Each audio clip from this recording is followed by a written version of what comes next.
Joyga nisbatan juda ham zo'r narxda bo'lgan, eng asosiysi kichkina bo'lgan hovli uyimiz, ya'ni yer hisobida sotilayotgan mulkimiz sotuvga qo'yildi.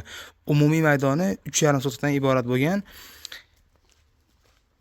Gaz, svet, suvlardan umuman muammo yo'q. Joylashgan joyi Farg'ona shaharining eng yaxshi joylaridan. Jasmin baliqxonani 400 metr atrofida joylashgan, 300 metr atrofida. Gazdan umuman qishda umuman muammo yo'q. Gazi juda ham zo'r holatda. Xo'p, ko'rib turganingizdek, bu tarafda eski binolari bor. Bu taraf ana bitta xona yangi, shu 5-6 yil atrofida qurilgan, lekin holatiga qarab turib buzib olinadi. Kirishi bu tarafdan.